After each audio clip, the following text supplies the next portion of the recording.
Boa noite. Meu nome é Abílio. Moro em uma pequena cidade de Minas Gerais. Tenho 75 anos e o que eu vou relatar aconteceu há 50 anos atrás, lá na cidade de São João del Rei. Esse relato contei pessoalmente ao meu amigo Robert, quando esteve aqui da última vez. Agora, estou enviando por escrito. Meu avô era um dos maiores produtores de café na década de 40 na região. Hoje, nos restou apenas uma das várias fazendas que ele tinha. Tudo depois de um caso que aconteceu em uma época de colheita que o levou a se perder na vida. O vício em álcool, apostas e mulheres levou ele a perder boa parte do patrimônio. E o que o levou para essa vida foi esse fato que vou relatar. Ele ficou meio louco depois disso. Vocês vão entender no decorrer do relato. Bem, aqui o serviço começa em setembro, preparando a terra para mudas. O café é arábica, é um grão mais sensível, mas de qualidade. A gente planta em linha, com espaçamento certo, e vai cuidando com adubo, capina e controle de praga. A colheita acontece de maio a julho. A parte é manual, no pano, e outra com derriçadeira. O grão segue para o terreiro, onde seca no sol, mexendo todo dia para não embolorar. Se ameaça chover, corre para cobrir com lona. No tempo da colheita, a gente contratava vários peões para ajudar. O serviço era pesado, começava cedo, antes do sol nascer, e seguia até o fim da tarde. Tinha uma turma só para derriçar os pés de café, outra só para juntar os grãos no pano e mais gente carregando os sacos até o terreiro. A etapa mais trabalhosa vinha depois. O café precisava ser bem seco, espalhado e mexido várias vezes ao dia. Um descuido e a chuva estragava o lote inteiro. Por isso, cada peão tinha sua função e todo mundo tinha que ficar de olho. Quando vinha a parte da classificação, a lida era mais cuidadosa. Separava-se o grão graúdo do miúdo, o maduro do verde. Esse processo garantia valor na venda, porque o café de primeira ia para os compradores maiores, enquanto o de segunda ficava para torrefações da região. Estou contando isso porque o Robert disse que vocês gostam de ouvir como é feito todo o processo. Bom, se nos dias de hoje a gente já precisava de tanta gente para dar conta, imagina naquela época, com várias fazendas que meu avô tinha. Era gente que não acabava mais. Trabalhador chegava de todo canto, vinha em tropa, família inteira pegava na lida. O serviço era puxado, mas era o que sustentava muita gente. Tudo era no braço, tudo manufaturado. O café era colhido um a um, no pano, sem máquina para facilitar. Depois vinha a parte de carregar os sacos nas costas até o terreiro, espalhar grão por grão, mexer com o enxado o dia inteiro para secar direito. E quando ameaçava chover, era correria para cobrir tudo com lona ou juntar de novo nos sacos. Bem, tudo começou no meio da colheita. Um dia, um dos peões estava arrastando os últimos sacos do dia, já por volta das 8 horas da noite, quando a esposa dele chegou desesperada, dizendo que o filho deles tinha sumido. O menino estava brincando na beira da mata, junto com outras crianças. Os companheiros falaram que não o viram quando ele desapareceu. Só notaram quando chamaram e não teve resposta. Foi aí que correram para avisar os pais. O peão largou tudo e juntou alguns homens para ir atrás do filho. Entraram na mata com lamparina e facão, chamando pelo nome da criança. O silêncio só era cortado pelo barulho dos galhos quebrando. Depois de um tempo, acharam um pedaço de roupa preso em um cipó e seguiram o rastro. Logo, encontraram o menino estirado perto de um tronco caído, em uma clareira pequena. O corpo estava marcado de um jeito estranho, como se tivesse sido arrastado até ali. O pai se ajoelhou, pegou o filho nos braços e voltou para a fazenda em silêncio. Quando chegou na frente da casa, a mulher dele já vinha correndo, sem saber o que esperar. Quando viu o menino daquele jeito, soltou um grito que ecoou pela fazenda inteira. Ela se jogou no chão, abraçando o corpo como se quisesse trazer o filho de volta à força. Chorava alto, se debatendo, chamando o nome dele sem parar. Era um choro que doía na alma de quem escutava. Os vizinhos ficaram em volta, sem saber o que falar. Só abaixavam a cabeça. A mulher parecia fora de si. Agarrava o menino e não queria largar de jeito nenhum. O marido tentava consolar, mas também estava destruído. Aquela noite ficou marcada. Ninguém jamais esqueceu os gritos dela. E esse foi só o primeiro caso. Logo depois, começaram a aparecer mais. Criança que sumia brincando no terreiro, outra que ia buscar lenha e não voltava. Sempre achava o corpo na beira da mata ou em clareiras, do mesmo jeito estranho. No começo, ainda tentavam dizer que era onça ou lobo-guará, mas não demorou para o povo perceber que aquilo não tinha nada de ataque de bicho. O corte era limpo demais, como se fosse coisa de gente que sabia o que estava fazendo. Não era mordida e não era garra. Parecia feito por cirurgia, digamos assim. Cada novo corpo deixava o povoado mais assustado. Os pais não deixavam o filho mais sair de casa depois do pôr do sol, e as mães choravam só de pensar em deixar as crianças soltas pelo quintal. Até a escola ficou quase vazia. Depois dos desaparecimentos, ninguém tinha mais coragem de andar sozinho pelo cafezal. Numa tarde, já quase escuro, o capataz disse que ouviu um assobio vindo lá de dentro da lavoura. Ele parou, prestou atenção e o som veio de novo, dessa vez mais perto. O capataz sentiu o corpo arrepiar. De repente, o assobio soou uma terceira vez, mais longo, e logo depois veio o barulho de um galho quebrando. Foi então que ele viu um vulto correndo entre as ruas de café. Sem pensar, puxou a espingarda e foi atrás. O mato se abria na frente. Ele corria desesperadamente atrás da coisa. Ele entrava no meio dos pés de cafés e ia se movimentando de uma forma nunca antes vista. O peão mirou e atirou. O estampido ecoou pela lavoura. Quando os outros homens chegaram, só tinha um mato amassado e um rastro estranho que desaparecia mais adiante. Quando questionado, o peão só conseguia repetir que tinha visto o diabo. Ele tremia todo, os olhos arregalados, e não falava outra coisa. O diabo estava aqui. O diabo estava aqui. Ele apontava para a direção em que o ser tinha corrido. Foi então que um outro peão resolveu ir até lá.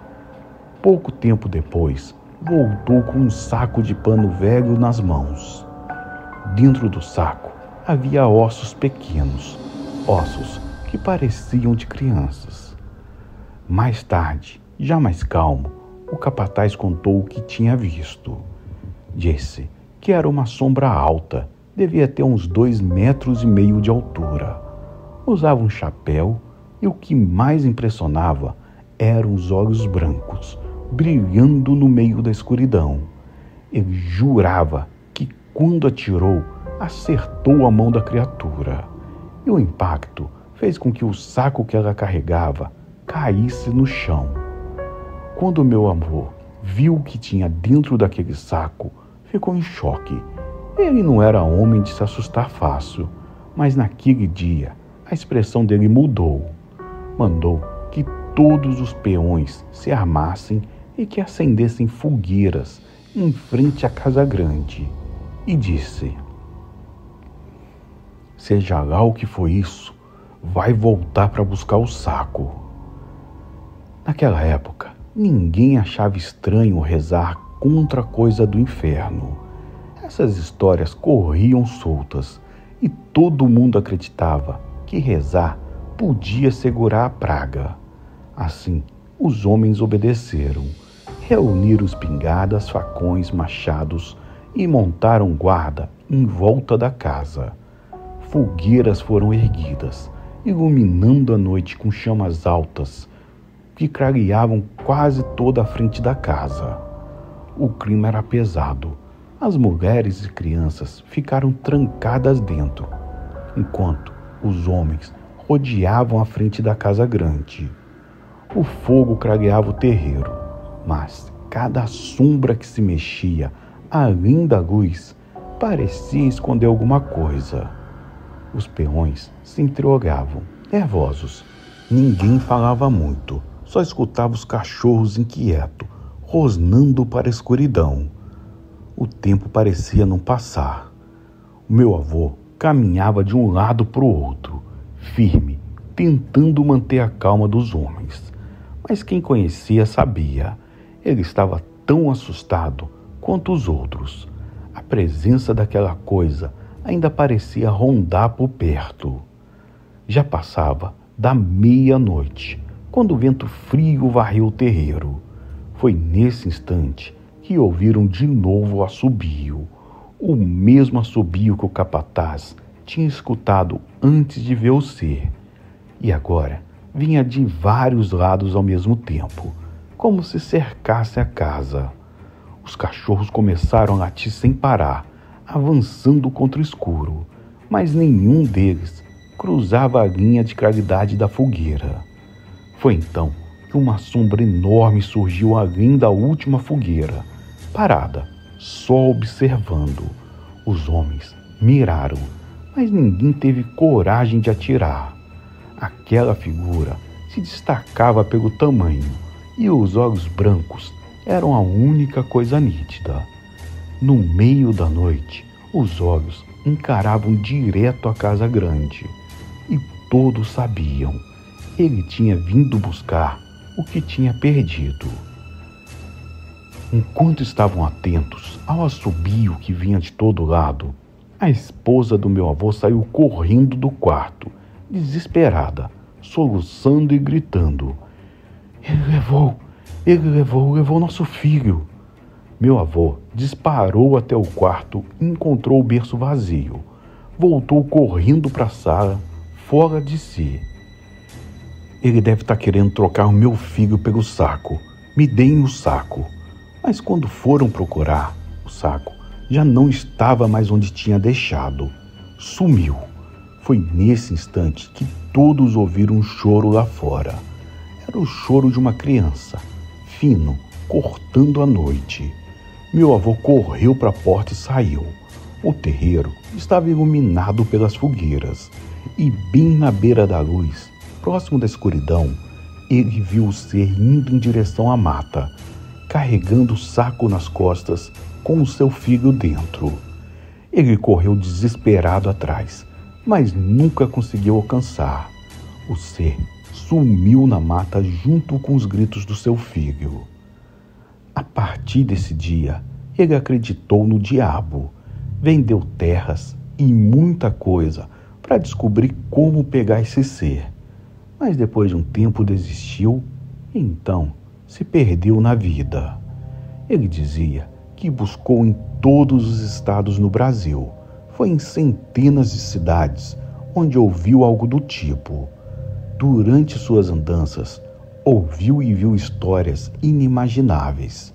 Ele disse que esses boatos são tudo verdade e que, do mesmo jeito que a mídia nunca confirma as histórias de Deus e da Bíblia, eles também não confirmam essas histórias sobrenaturais.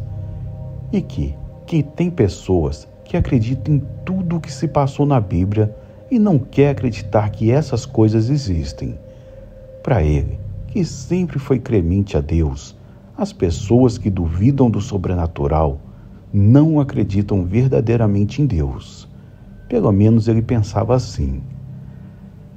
Bom, pessoal, esse foi o relato que contei pessoalmente ao Robert. Muito obrigado pelo carinho de ter escutado e uma boa noite a todos.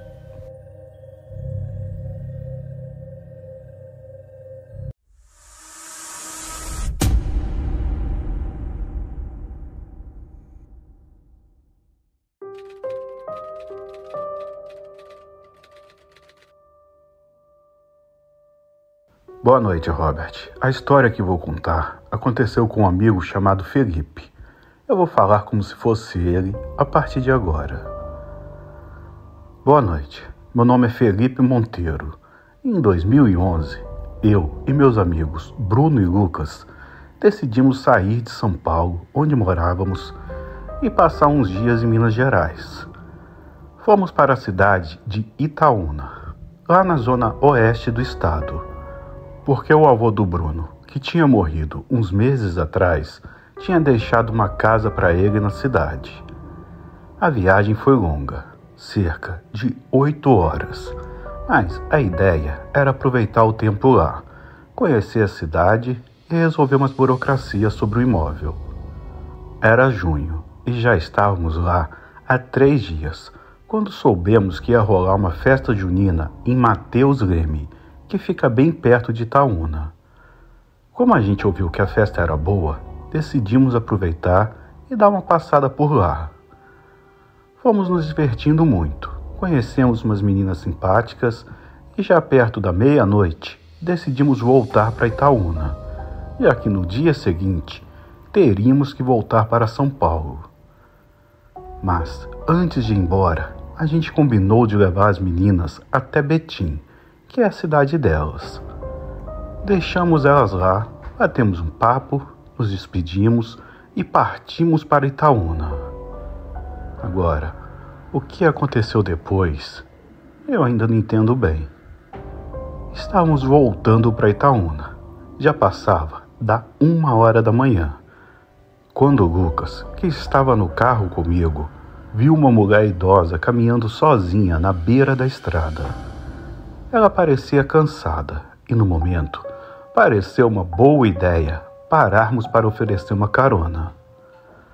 Paramos um pouco mais à frente e esperamos ela se aproximar. Eu abri a janela e falei: "Oi, senhora, já está bem tarde para andar sozinha por aqui. Onde a senhora mora?" Ela me olhou por uns segundos e respondeu baixinho: "Eu moro um pouco mais à frente, moço." Então, a gente a convidou para entrar e seguimos em direção à casa dela. Bruno estava no banco de trás com a senhora e, durante o caminho, ela ficava repetindo bem baixinho as palavras: "Até quando? Até quando?" De vez em quando, ela olhava para a gente e continuava com essa frase. Até que, em um momento, ela apontou para uma estrada de terra dizendo: "Eu moro ali." Era uma estrada isolada, no meio do pasto, muito mal iluminada. A gente viu ao longe uma casinha bem velha e, com a luz da lanterna do carro, conseguimos ver o contorno dela. Chegamos até lá. A senhora agradeceu, saiu do carro e deixou um cachecol no banco. O Bruno percebeu e chamou ela de volta, mas ela já estava entrando na casa sem dizer nada. A gente, achando que ela ia sentir frio, saiu do carro para devolver o cachecol. Foi aí que as coisas começaram a ficar estranhas. A casa estava completamente abandonada, cheia de mato por dentro, como se ninguém morasse ali há muito tempo. Entramos em um quarto e foi aí que vimos algo que eu nunca vou esquecer. A janela estava aberta e lá fora, bem na beira da janela, estava a senhora. Ela nos olhava com um sorriso, mas não era um sorriso normal. Era um sorriso macabro, um sorriso frio, horrível. A gente ficou em choque, sem reação, e na hora saímos desesperados, correndo e tropeçando um no outro.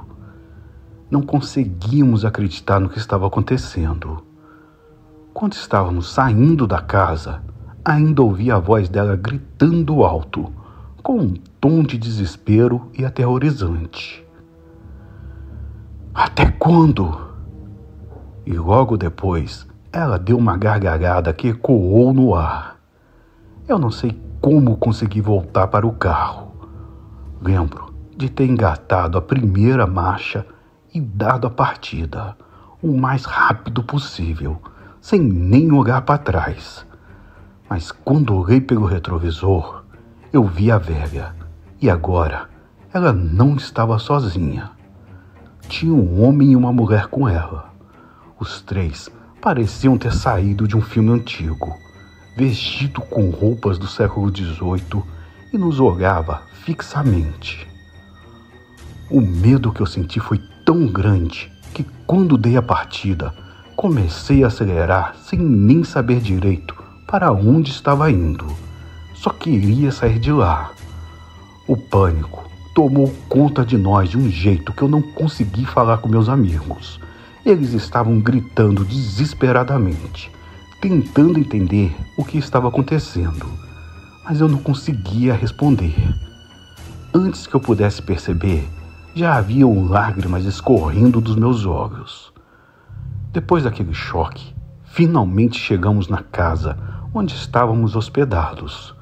Sentamos todos em silêncio, ainda tentando entender o que tinha acabado de acontecer. Naquela noite, eu nem consegui dormir direito. No dia seguinte, voltamos para São Paulo, ainda encabulados com o que tinha acontecido. Ninguém falava muito durante a viagem de volta, pois ninguém conseguia descrever direito a sensação que a imagem daquela mulher provocou em cada um de nós. Mas, depois, a vida seguiu normalmente.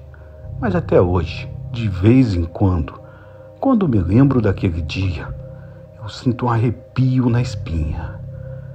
Tem coisas que a gente vive e nunca mais esquece. Obrigado, Robert. Mande um abraço pro meu irmão William e o apelido dele é Cera. Boa noite. Sucesso sempre no seu canal.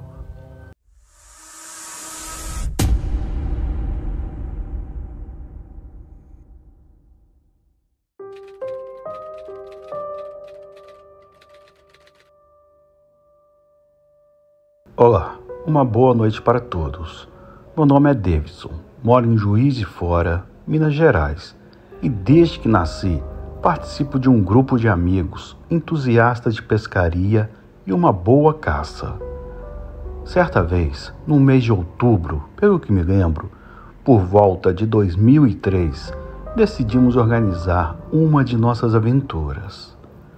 Estávamos em 5, que tratarei pelos sobrenomes Tavares, Oliveira, Barra, Rezende. E como sempre, munidos de nosso equipamento e algumas armadilhas rudimentares de caça. Nos equipamos e fomos para um lugar na zona rural da cidade, próximo a um bairro chamado Monte Verde. Havia um local onde nós costumávamos frequentar, o qual chamávamos de marimbondo, por conta das muitas caixas do inseto que se depositavam em uma pedreira local, onde hoje já está localizado o vertedouro de água e a caixa de força de usina hidrelétrica de Picada. Chegamos por volta das 3 da tarde.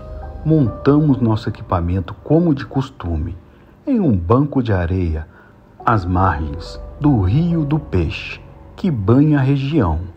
Ajeitamos alguma ganha para a noite e começamos a pegar alguns lambari, para pegarmos, talvez, peixes maiores à noite, traíras e piau, principalmente. Logo, o entardecer virou uma bela, escura e fria noite de lua nova.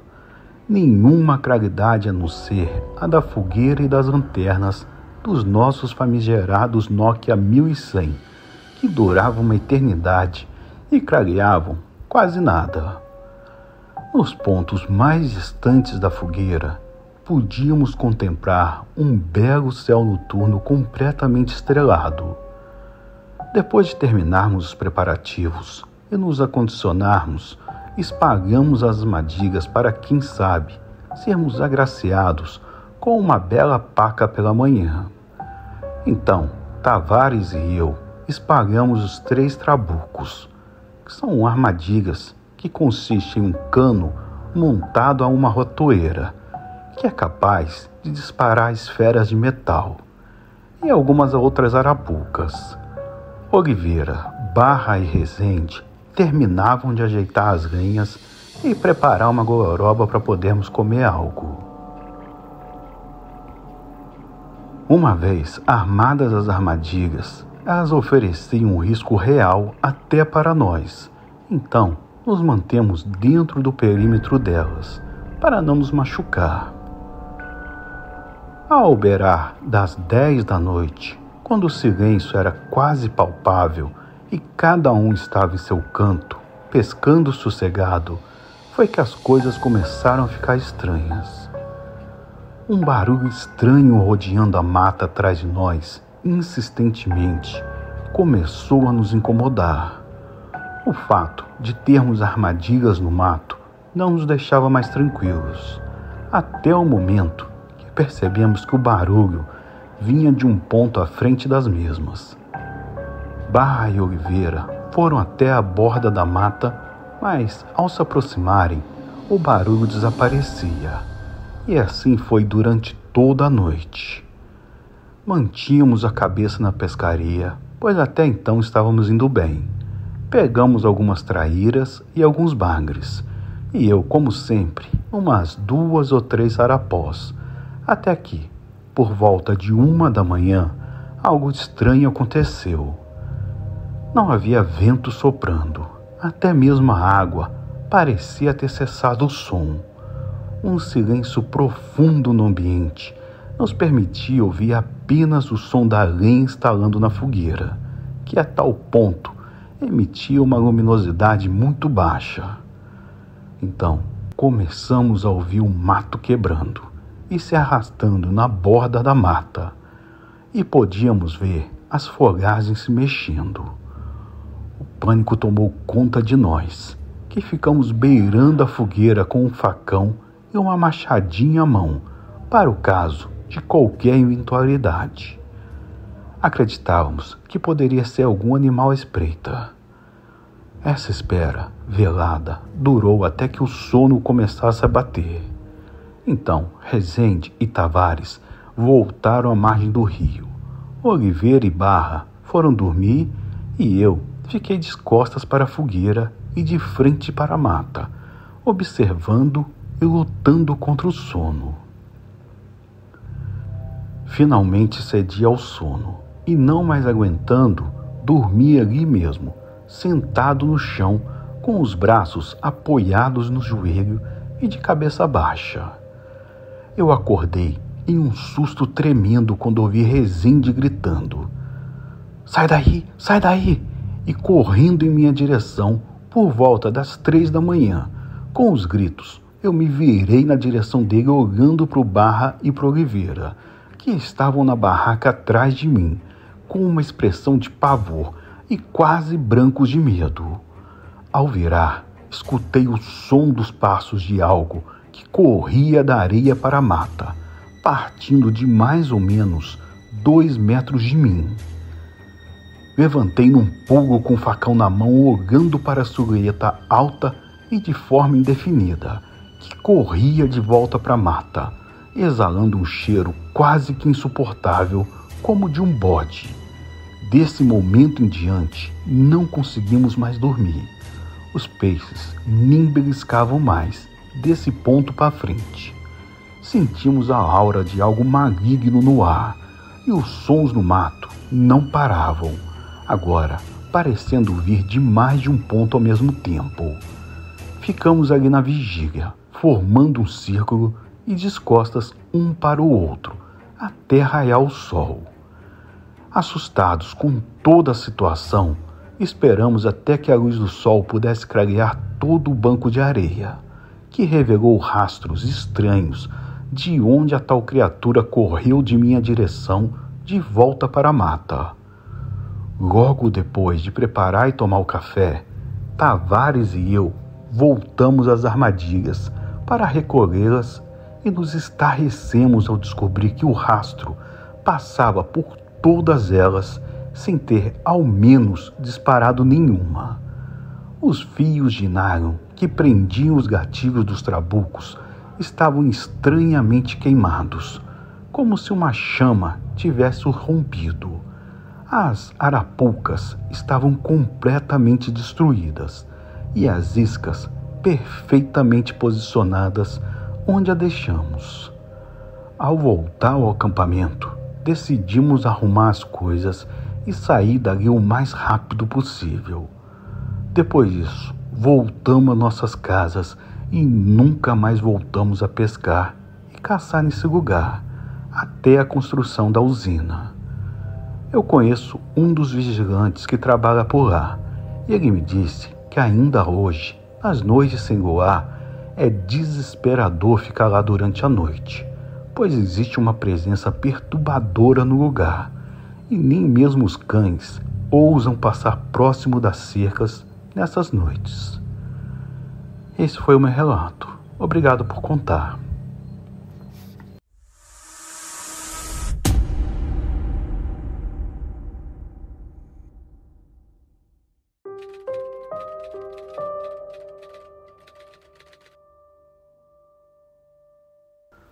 Olá, boa noite a todos. Me chamo Jaqueline e irei compartilhar um caso que aconteceu com meu avô na época que ele trabalhava na funerária. Há uns 3 anos, tive que dirigir de São Paulo até uma cidade do interior de Minas, chamada Careaçu, uma cidade que fica a mais ou menos 200 quilômetros de distância. Nessa época, eu trabalhava de faz-tudo para uma entidade funerária e tive que levar uma caixa misteriosa para um determinado endereço, às 22 horas do mesmo dia. O problema é que quando o patrão me mandou fazer isso, já passava das 16 horas. Eu perguntei antes o que havia na caixa e meu chefe disse que não sabia, mas que uma mulher muito esquisita tinha pagado muito bem para que a caixa fosse enviada por nós até o seu destino em Minas e que de maneira alguma fosse aberta por ninguém. Inclusive, possuía um tipo de lacre, com cadeado e tudo. A caixa era preta de metal.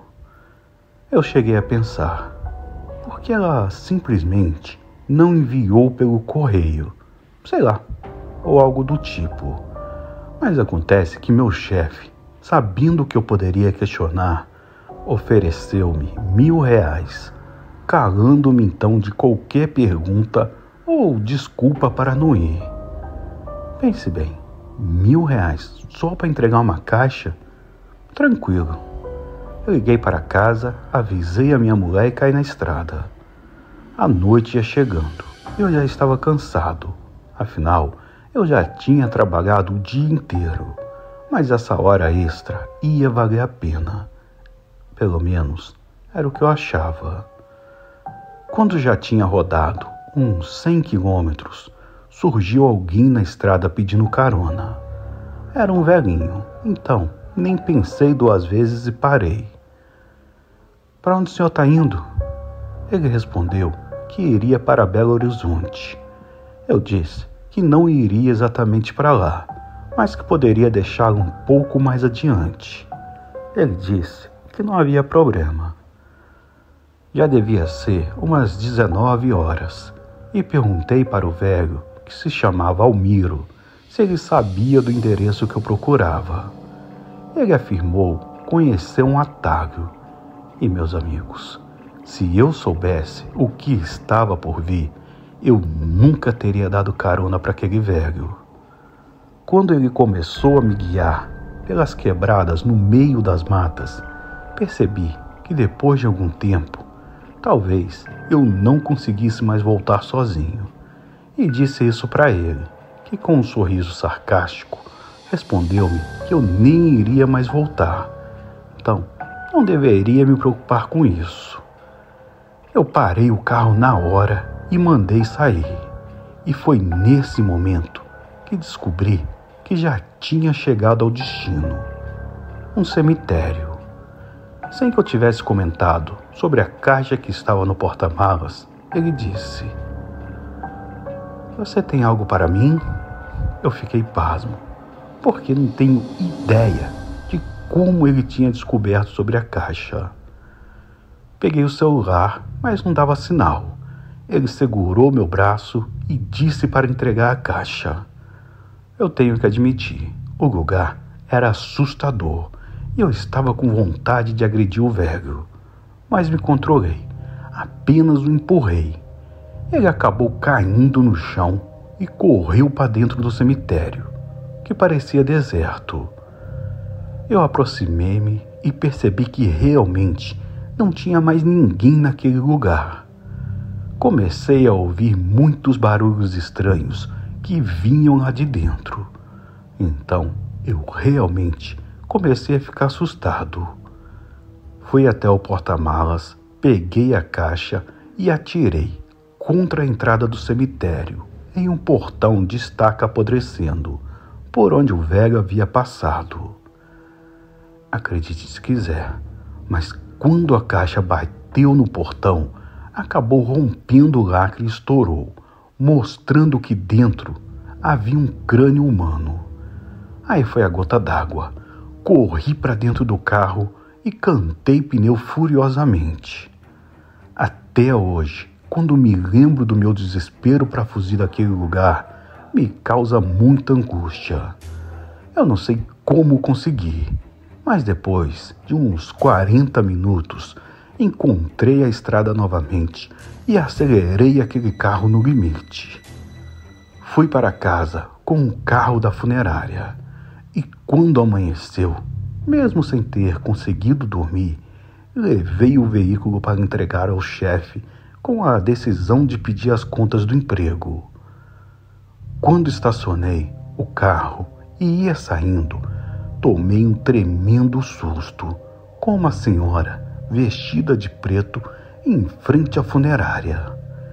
Ela perguntou direto, sem ao menos nem se apresentar, se eu entreguei. Eu nem olhei direito para aquela mulher, que possuía uma aparência de pessoa perturbada. Entrei, falei tudo para o meu chefe, inclusive que nem queria o dinheiro e que não iria mais trabalhar em nenhuma funerária. Quando resolvemos até chamar a polícia, a mulher nem estava mais lá. Algum tempo depois, me encontrei com minha cunhada, que coincidentemente é de Minas, e ela revelou-me que existe na cidade um estranho e antigo caso de que um idoso andarilho foi assassinado na estrada, muito tempo atrás, e que foi enterrado sem a cabeça, pois esta nunca foi encontrada. Não sei se tudo isso foi uma grande coincidência ou não, mas foi uma experiência assustadora e eu nunca vou esquecê-la por toda a minha vida.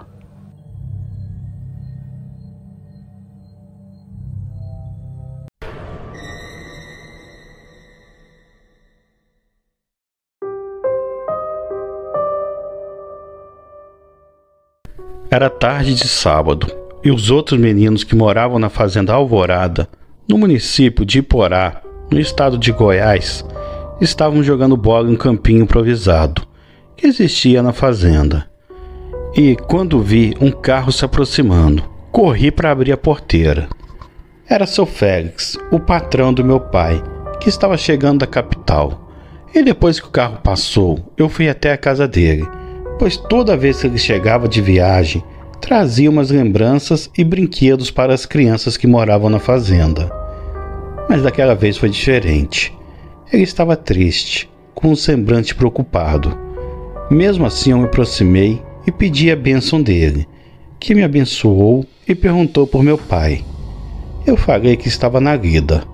Ele então me pediu para dar um recado ao meu pai, pois ele precisava falar muito com meu pai, com uma certa urgência. À tardezinha, quando meu pai chegou na nossa casa e desceu do cavalo, e antes de subir no alpendre de casa, eu fui logo dizendo: Pai, seu Félix já chegou e quer falar com o senhor. Meu pai entrou em casa, foi direto para o banho, tomou um banho, depois pediu alguma coisa para comer e após ele matar a fome, foi para a casa do patrão. Eu fui junto com ele, pois ainda nutria a esperança de receber algum agrado. Quando a gente chegou à casa sede, Dona Madalena, a mulher que tomava conta da casa, mandou meu pai entrar e sentar no sofá da sala. Enquanto isso, ela foi até o quarto chamar seu Félix, que estava descansando. Não demorou muito, ele chegou, sentou na sua poltrona e com feição de muita tristeza começou a falar. Osvaldo, você nasceu e se criou aqui nessa fazenda. Tenho muita consideração por você, assim como tinha pego seu pai, o meu amigo Clementino, que Deus o tenha. Mas a notícia que vou te dar não é nada boa. Então seu Félix continuou falando. Esse velho aqui está com os dias contados. Os médicos falaram que se eu acreditasse em Deus, pudesse orar, porque a minha situação é bem difícil para os homens, e eu não sei como os meus filhos vão te tratar depois que eu partir. Em todo caso, eu quero que amanhã mesmo você procure um pedaço de terra aqui na região, que esteja à venda, pois eu vou comprar e te dar pelos seus tempos aqui na fazenda. E também vou te dar umas cabeças de gado, para que você possa tocar tua vida sem passar nenhum aperto.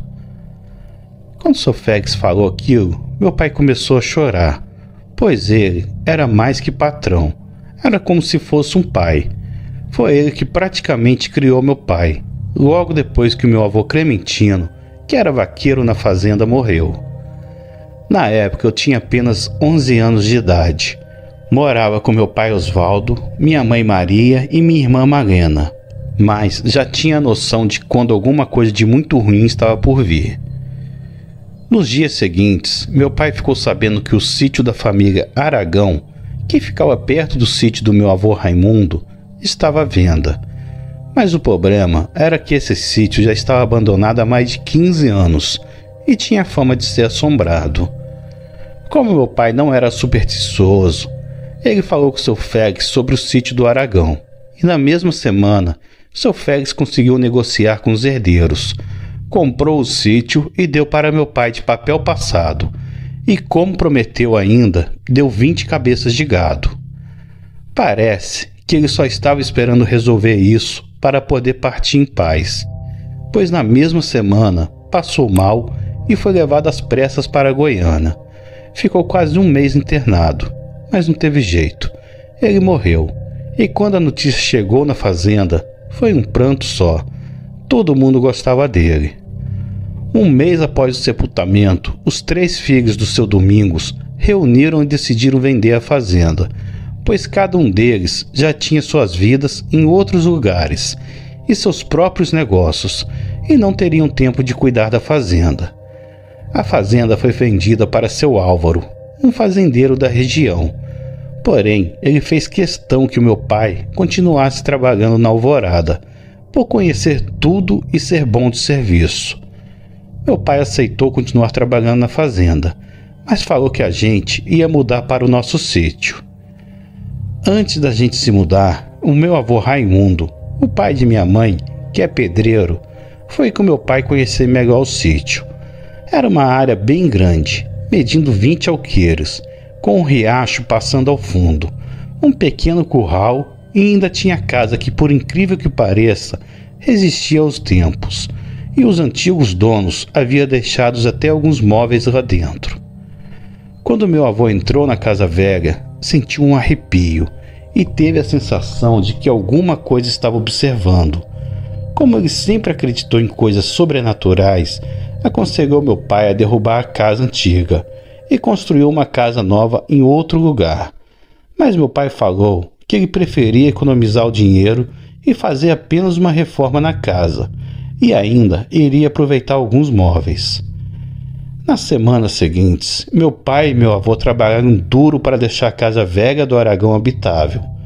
Eles consertaram algumas rachaduras, pintaram as paredes, reformaram o telhado e colocaram piso.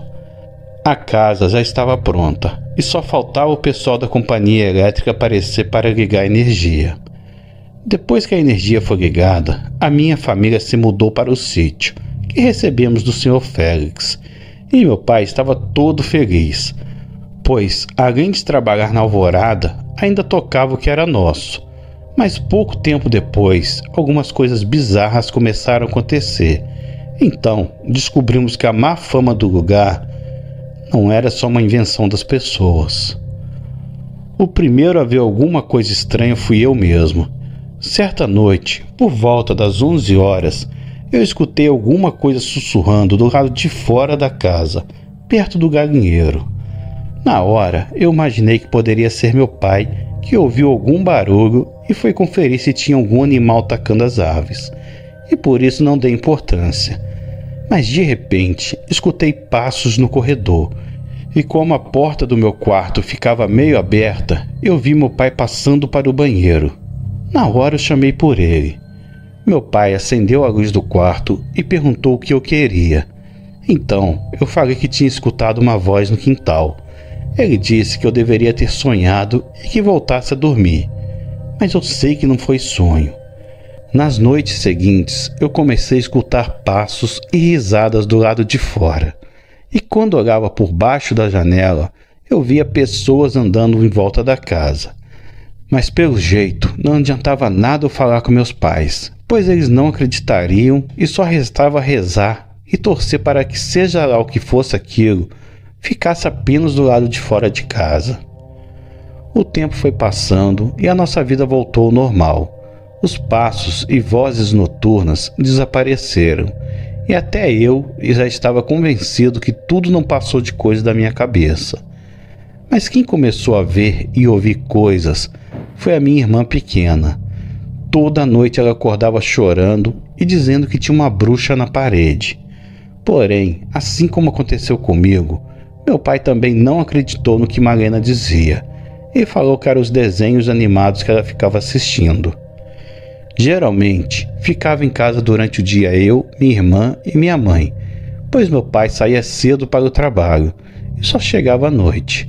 Mas até ele começou a desconfiar que alguma coisa anormal estava acontecendo, pois todos os dias, assim que ele levantava para ir trabalhar, os animais amanheciam soltos, e o cachorro que a gente criava latia a noite toda, e como se não bastasse, alguns objetos desapareciam de onde a gente colocava, e do nada encontrávamos em outro lugar.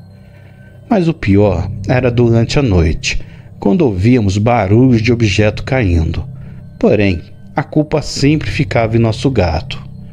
Em um final de tarde, depois que o sol já tinha se posto, eu estava na sala assistindo televisão e escutei minha mãe gritando, mas era um grito de pânico. Pelo jeito, tinha acontecido alguma coisa grave. De repente, ela entrou correndo dentro de casa. Minha mãe estava branca e tremendo muito, sem conseguir falar. Eu corri até a cozinha, peguei um copo de água com açúcar e ela tomou a água. Pegou minha irmã Marlena e me chamou para sair da casa, e a gente foi caminhando para a casa do meu avô. A gente chegou e minha mãe mal conseguia falar o que tinha acontecido, mas depois de uns 10 minutos ela conseguiu se acalmar e finalmente pôde falar o que aconteceu. E foi assim que ela contou. Eu estava lá fora, sentada no banco debulhando um feijão de corda, e senti alguma coisa passando no meu pé, debaixo da mesa. Pensei que fosse o gato, mas começou a me apertar, e quando abaixei para ver o que era, tinha uma mão que parecia sair do piso da varanda. Ficamos na casa dos meus avós, e quando foi por volta das 6h30, eu vi meu pai passando na estrada vindo do trabalho. Eu gritei e ele entrou no sítio do vô Raimundo. Quando meu pai chegou, minha mãe falou o que aconteceu. Ele ficou sem querer acreditar e disse que iria até nossa casa pegar umas roupas, trancar tudo direito e dar comida aos bichos, e que mais tarde voltava para passar a noite no sítio do meu avô. Depois de 1 hora mais ou menos, meu pai voltou. Porém, era nítido que ele tinha presenciado alguma coisa sobrenatural. Ele jantou e começou a relatar o que aconteceu durante o pouco tempo que ele ficou só lá no nosso sítio. Depois que eu fui lá para casa, eu olhei bem em volta de tudo e não vi nada demais. Coloquei comida para os bichos e fui logo tomar um banho. Quando eu já estava ensaboando, escutei uma voz de mulher me chamando. Eu pensei que fosse Maria, que resolveu voltar para casa. Mas o estranho é que a voz ficou me chamando do lado de fora e não entrava dentro da casa. Então eu pensei que tinha deixado a porta trancada. Tirei o sabão do corpo e saí enrolado na toalha. Mas quando cheguei à sala, vi que a porta estava aberta. Olhei na frente da casa e não vi ninguém. Voltei para o quarto e quando estava vestindo a minha roupa, Tupã começou a latir no fundo de casa. Eu fui ver o que era. Acendi a luz do quintal e vi que tinha alguém debaixo do pé de jaca e parecia ser uma mulher. Na hora, eu chamei: Maria! A coisa não respondeu e veio andando na minha direção, mas quando ela saiu da penumbra, eu pude perceber que era uma assombração. Tinha um aspecto de cadáver e aquela coisa ficou me perguntando pelas ovelhas dela. Eu fechei a porta e saí correndo para a frente da casa. E quando fui montar no cavalo, alguma coisa segurou minha perna. Quando olhei para baixo, tinha uma mão e um braço que saía da terra me segurando. Eu dei uma puxada com toda a força, a coisa me soltou e eu saí correndo do sítio.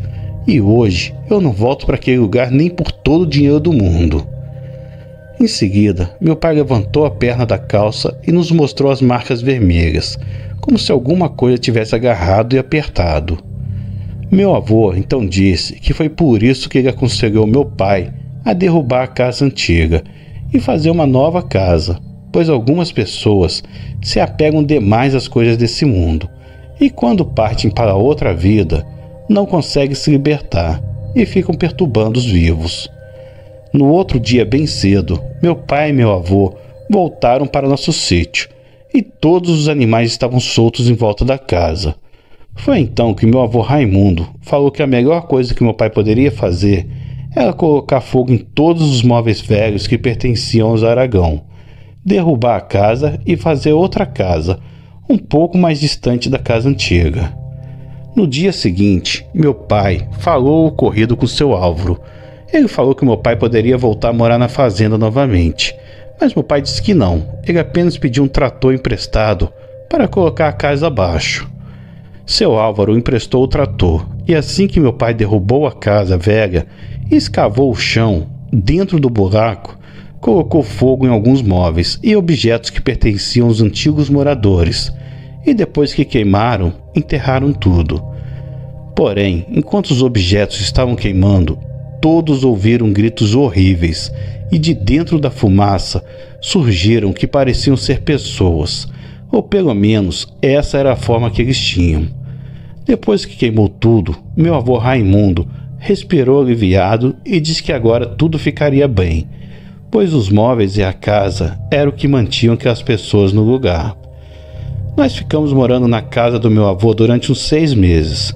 Esse foi o tempo que meu pai demorou para construir outra casa, e graças a Deus já se passaram 9 anos e desde então não apareceu nenhuma outra assombração. Por precaução, até hoje, parte em que ficava a casa antiga permanece isolada do resto do sítio, e mesmo durante o dia ninguém passa para o lado da cerca. Hoje, nosso sítio já se tornou autossuficiente e é de lá que tiramos a maior parte do nosso sustento. Mas meu pai continua trabalhando na fazenda Alvorada e eu brinco com ele, falando que quando ele morrer, vai ficar assombrando por lá de tanto que ele é apegado àquela fazenda. Obrigado por ouvirem meu relato e uma boa noite.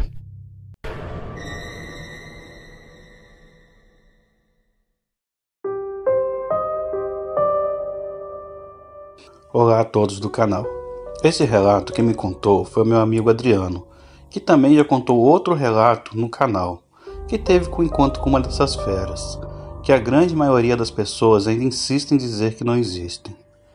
Esse relato ocorreu em meados da década de 90, quando seu tio era o forneiro da casa de farinha de mandioca. A função de forneiro, a pessoa encarregada de fazer o fogo que fica embaixo do forno, que em geral é uma grande extensão de barro e cimento, onde se coloca a massa prensada para ser mexida aos poucos até se tornar farinha. Nessa época havia boatos que nesse lugarejo a população ouvia durante as madrugadas um galope pesado, que rosnava e gemia nas matas e arredores das casas. Os mais velhos algumas vezes arriscavam dizer e mencionar que já sabiam do que se tratava. E numa dessas madrugadas, o tio do Adriano, que era o forneiro, levantou cedo, 2h pouca da manhã, pegou sua faca, seu chapéu, seu cigarro e o candeeiro e seguiu para seu local de trabalho. O céu estava com uma lua discreta, porém com muitas nuvens. Ele chegou, fez o fogo, esperou esquentar e começou a distribuir a fornada de massa sobre a mesa do forno. Quando a massa esquentou, ele ouviu algo pesado rondando os arredores da casa de farinha. Ele respirou fundo, soltou a vara que estava mexendo a massa e lançou mão de faca e da lamparina para tentar carregar o que se aproximava. Logo que saiu, com pouco esforço, deu de cara com algo negro, peludo de olhos acesos, dentes horrivelmente afiados e grandes. Um odor miserável de carne podre tomou conta de todo o ambiente. Nesse momento, aquela coisa começou a rosnar e mostrar as garras enormes e negras. Mas o tio do meu amigo Adriano, munido de uma coragem dada por Deus, disse: "Sim, eu sei o que você quer e sei o que você tem a intenção de fazer." Nesse momento, ele arrasta da bainha uma faca peixeira, que aqui no norte era muito usada por peões, e disse: "Tá aqui o que tenho para você." O bicho rosnou mais uma vez e, sem tirar os olhos dele, se afastou lentamente da entrada da casa de farinha que não possuía portas. Passado um pouco o medo, ele ainda segurando a faca, constata que a fera ainda se mantém nos arredores da casa. E assim ele vê a madrugada se transformar em dia, e os primeiros cantos de galos e piados de pássaros. O bicho se afasta em disparada para dentro dos matos mais próximos, até sumir na imensidão da mata. Meses depois, motivado pelo pânico, o senhor passa a ter problemas para dormir e, psicologicamente muito abalado, passa a fazer uso de medicamentos controlados até os seus últimos dias de vida. Enfim, quem em geral enfrenta essa fera e sai vivo, tem muito a agradecer a Deus e a contar. Boa noite e muito obrigado por contar mais uma de minhas histórias aqui do meu querido Ceará. Boa noite a todos, sou André Moreira.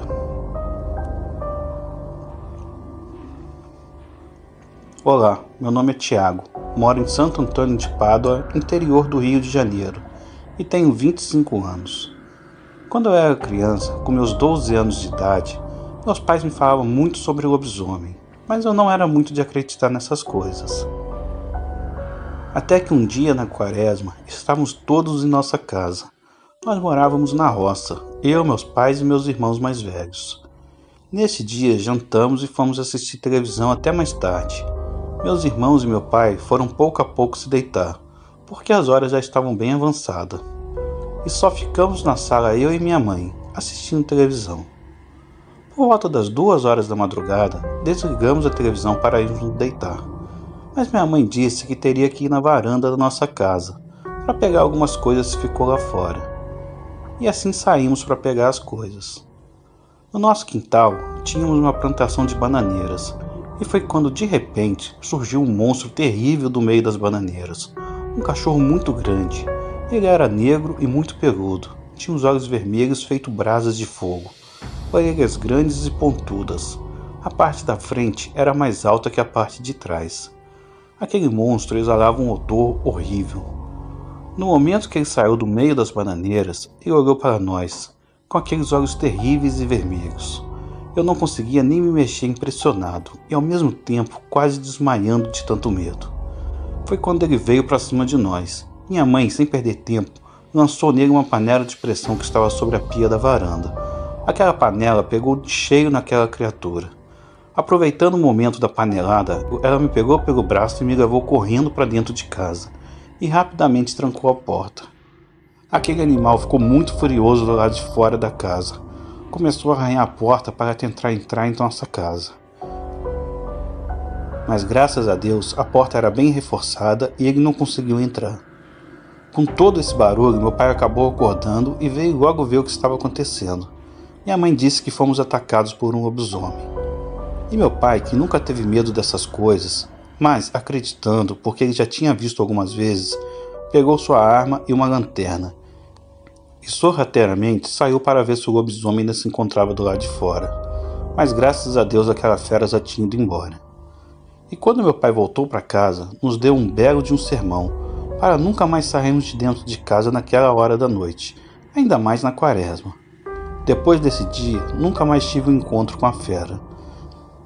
Mas por várias noites, de dentro de casa, escutávamos aquela fera uivar e passar pelas ruas de frente à nossa casa, fazendo as suas bagunças. Uma boa noite a todos.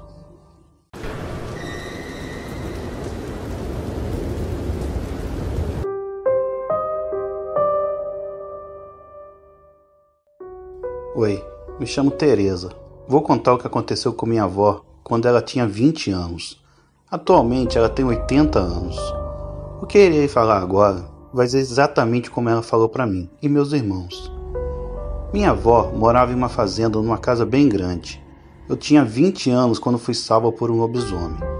Era cerca de 18 horas e eu estava indo visitar minha tia, numa cidade próxima. Como eu não tinha carro, tive que ir a pé mesmo. Não era muito longe, então dava para caminhar alguns quilômetros. Caminhei bastante. Cheguei numa rua de terra que tinha uma mata dos dois lados da rua. Era quase 22 horas, então estava bem tarde. Mas não estava escuro por causa da luz da lua, que estava iluminando a rua de terra. Eu estava caminhando e lá no final da rua, ao longe, avistei um cachorro grande. Conforme eu ia me aproximando, dava para ver muito mais o baita cachorro, de olhos vermelhos. Senti aquele cheiro de carniça e senti um medo imenso. Foi aí que percebi que aquilo era uma besta e meu coração gelou. Eu não sabia se ia sobreviver aquela noite. Aquela besta estava terminando de comer algo, mas não sei o que era e nem me importava. Só queria chegar na casa da minha tia logo e viva. Então comecei a caminhar devagar pelos cantos, mas aquela besta me viu e fez um ronco como se fosse um porco e veio correndo na minha direção. Me ajoelhei e comecei a rezar. Foi quando na minha frente pulou outra besta, que se meteu na minha frente e foi para cima daquela besta de olhos vermelhos. Porém essa que apareceu minutos depois era diferente. Tinha os olhos amarelos, era bem maior e preto como a escuridão. Nesse momento começou uma luta entre elas. Percebi que a besta de olhos vermelhos estava perdendo. Aproveitei a ocasião para sair correndo. Faltavam uns 3 quilômetros para eu chegar até a casa da minha tia. Corri muito e só parei de correr quando cheguei na casa dela. Ao chegar lá, contei tudo para minha tia e ela acreditou em mim, dizendo que tinha ouvido alguns relatos de algumas pessoas sobre ter visto essas duas bestas e que, portanto, uma era do bem e outra não. Só agradeço a Deus por estar vivo até hoje.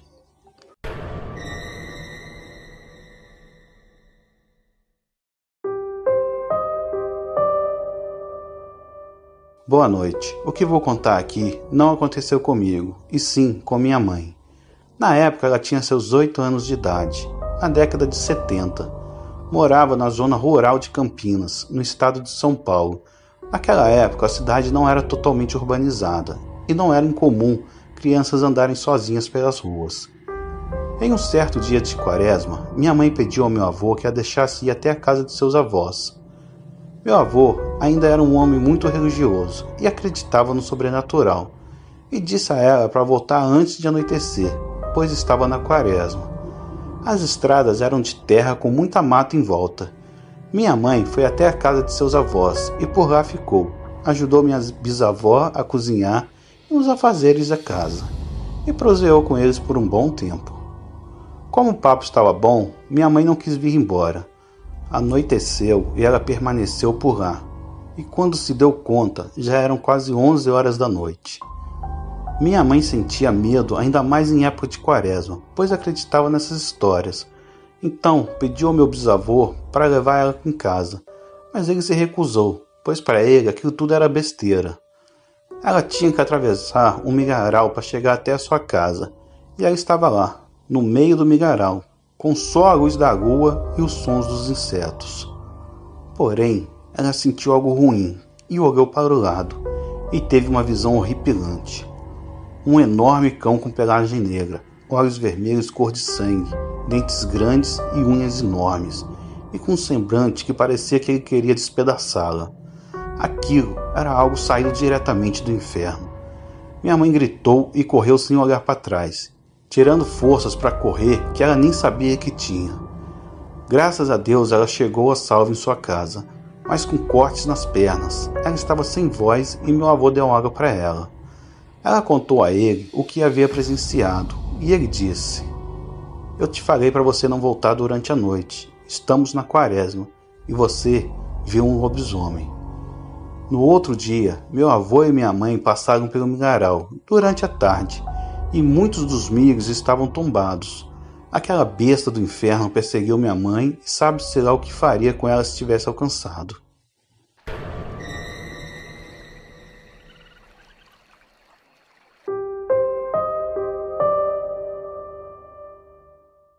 Olá, me chamo Rodrigo, tenho 50 anos e o relato que contarei a vocês aconteceu comigo e meu cunhado Anderson, quando fizemos uma viagem de férias com nossas famílias, à Ilha Grande, em Angra dos Reis. Nós moramos em Belo Horizonte e, para ser mais exato, em janeiro de 2011, estávamos de férias, então já vínhamos alguns meses planejando uma viagem para conhecer a famosa Ilha Grande em Angra dos Reis. Saímos de Belo Horizonte em uma sexta-feira. Minha família e a família do meu cunhado fomos com nossas esposas e filhos. Havíamos alugado uma casa lá nessa ilha e passaríamos 15 dias curtindo as praias da região. Chegamos em Angra tardinho, deixamos os carros em um estacionamento privado e pegamos a balsa sentido Ilha Grande. Estavam todos empolgados com a viagem. Nossas esposas e crianças aproveitariam as praias e nós iríamos curtir pescando, o que é um hobby que eu e meu cunhado temos em comum. A Ilha Grande é a maior ilha do estado do Rio de Janeiro, com muitas praias, pontos turísticos e diversão para toda a família. A casa que havíamos alugado ficava na Vila do Abraão, que é a principal vilarejo da ilha. Chegamos na ilha e à noitinha e fomos direto para a casa que tínhamos alugado, para nos instalar e ficarmos nos próximos 15 dias. A casa era ótima, espaçosa, reformada, ficaríamos muito bem ali. Nossa viagem seria perfeita. No outro dia acordamos bem cedo, tomamos café e saímos para um passeio que já havíamos reservado com antecedência. Iríamos conhecer as ruínas do antigo presídio e leprosário da Ilha Grande, monumentos históricos que marcaram a história do nosso país e da cidade de Angra dos Reis. Pelo caminho podíamos constatar a real beleza desse paraíso. Inicialmente começamos a visitar pelas muralhas do antigo presídio da ilha, um lugar que já foi visto como temível, por ter sido um presídio de segurança máxima, que havia ali instalado prisioneiros perigosos. Este presídio é localizado na Vila de Dois Rios. Abrigou os mais perigosos marginais que já passaram pela nossa história. Após conhecermos as muralhas, seguimos para a Praia Preta, onde fica localizada as ruínas de uma antiga construção, datada de 1871, realizada por ordem do imperador, para que os imigrantes que aqui chegassem ficassem em quarentena, devido às doenças da época. Este local, chamado de leprosário, algum tempo depois transformou em presídio também. Este presídio abrigava presos políticos e marginais de altíssima periculosidade. Após a construção do presídio na Vila dos Dois Rios, esses presos foram transferidos para lá e o presídio demolido na década de 50. Muitas marcas ficaram nas paredes do antigo leprosário. Existe uma câmara escondida de difícil acesso que ainda guarda as marcas de dor sem muita depredação. Entramos nesse lugar e pude sentir o ar pesado que reside ali. Na hora senti um nó na garganta, me arrepiei todo, parecia que algo ali me sufocava. Saí dali mais depressa, não estava me sentindo bem naquele lugar. As marcas que ali representam sofrimento e dor me impressionaram muito. Continuamos o passeio, mas não fiquei bem. Estava impressionado com aquele lugar que havíamos visitado. Acabamos o passeio, almoçamos e enquanto as nossas esposas foram para a praia com as crianças, eu e meu cunhado fomos para casa descansar um pouco e combinarmos sobre a pescaria que faríamos no outro dia. Cheguei até a comentar com meu cunhado de como me senti mal na visita às ruínas do leprosário. Ele logo disse: "Deixe de bobeira, como não estamos acostumados com essas coisas, você ficou impressionado, nada demais." Bom, descansamos um pouco e à noite saímos para jantar em um restaurante e fomos para casa dormir. No outro dia iríamos para a praia bem cedo. Com o amanhecer do dia, tomamos café e fomos para a praia. Passamos a manhã toda na praia. Eu já estava bem melhor e todo aquele sentimento ruim já havia passado. Após o almoço, novamente, eu e meu cunhado fomos para casa descansar e preparar nosso material de pesca, pois naquela noite faríamos uma pescaria. Saímos de casa por volta das 8 horas da noite e nos dirigimos à Praia Preta, onde fica o leprosário, pois, segundo as agências de turismo da região, essa era a melhor praia para pescaria. Nos instalamos a uns 300 metros do leprosário, acendemos o lampião e preparamos todo o material para iniciar a pesca. Pretendíamos ficar por ali, até conseguir fiscar alguns peixes para o almoço do outro dia, e algum peixe merecedor de uma bela fotografia.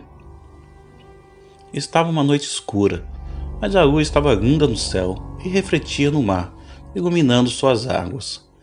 Era mais ou menos umas 10 horas da noite, quando ao longe escutamos rumores de muitas pessoas caminhando pela trilha que nos levaria à Praia Preta. Sem a menor maldade, imaginei que seriam mais aventureiros em busca de uma boa pesca. Ainda olhei para a direção da trilha e pude perceber alguns vultos no escuro, pois o lampião não rendia muita luminosidade. Falavam muito baixo, quase murmuravam, e não dava para distinguir nenhuma palavra. Seguiram caminhando até que sumiram na curva da trilha. Nesse momento até ficamos felizes, pois parecia que esse grupo era bastante numeroso e se resolvesse se instalar ali perto, iriam atrapalhar nossa pescaria. Bom, a verdade é que o tempo passou e nós até esquecemos deles, quando de repente começamos a ouvir ao longe alguns gemidos, parecendo que alguém estava em apuros. Lembramos do grupo que havia passado por nós, mas também percebemos que não poderiam ser pescadores, pois não víamos nenhum outro lampião aceso na orla da praia ou qualquer outra fonte de luz que seria necessário. Ficamos intrigados com aquilo e resolvemos apurar mais a audição. Os gemidos vinham da direção do antigo leprosário. Instantaneamente, acreditamos que pudesse ser grupo de campistas, mas apurando também a visão, pude perceber alguns vultos. Na hora, perguntei ao meu cunhado se ele estava vendo também. Ele me confirmou que sim. Os vultos andavam de um lado para o outro, se abaixavam e levantavam. Aquilo começou a nos intrigar. Resolvemos pagar para ver, e com isto pegamos nossas facas de pescas e o lampião, e fomos na direção de onde partiam as visões e os murmúrios. Comecei a sentir medo durante o meu progresso, porém estava bastante curioso para saber o que estava acontecendo.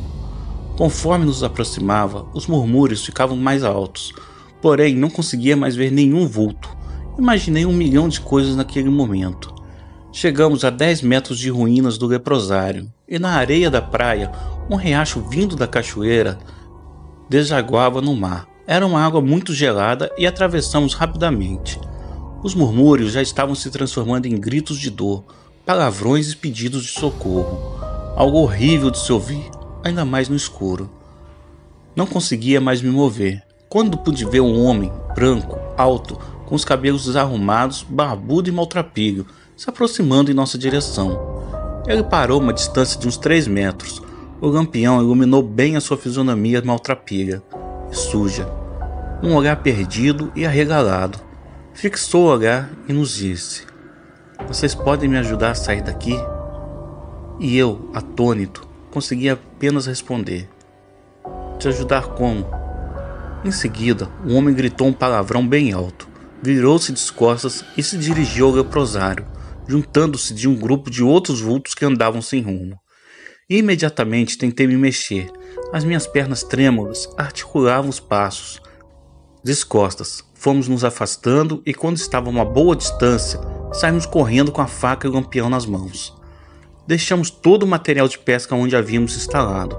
Seguimos direto para a casa que havíamos alugado e entramos desesperados e aterrorizados com o que acabara de nos acontecer.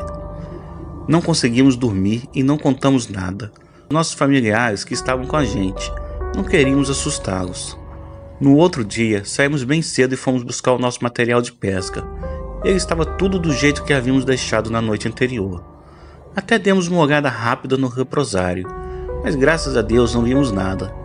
Mais tarde, buscando informações com moradores da região, descobrimos uma série de outros acontecimentos e aparições que ocorrem ali. Creio que aquele lugar teve muito sofrimento, e ali estão almas aprisionadas até hoje. Terminamos nossa estadia na ilha e não vimos mais nada. Também não saímos mais para pescar à noite. Esta foi a minha experiência com o sobrenatural. Obrigado a todos por ouvirem meu relato. Uma boa noite a todos.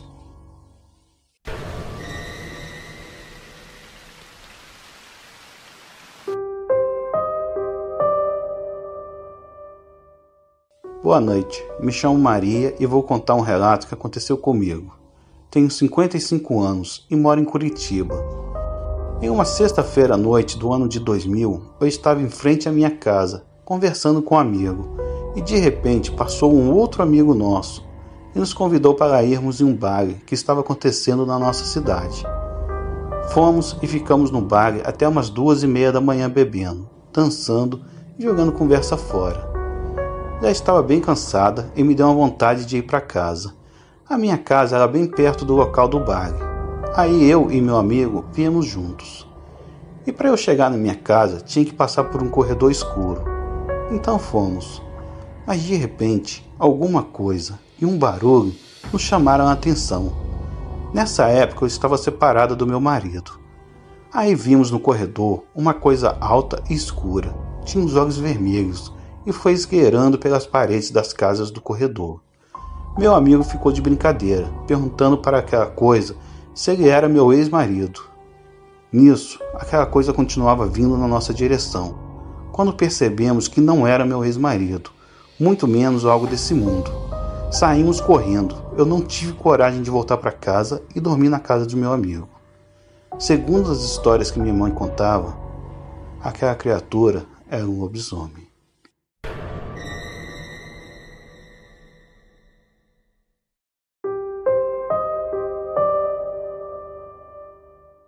Boa noite. Hoje em dia moro em São Paulo, mas morava na Bahia no ano de 2017, quando passei um dos maiores sustos de minha vida. Lá no interior da Bahia, num lugar chamado Sítio Camaçari, nós sempre tivemos dificuldade com o abastecimento de água. E não importava o horário que a água estivesse caindo, tínhamos que encher os tanques e todos os baldes.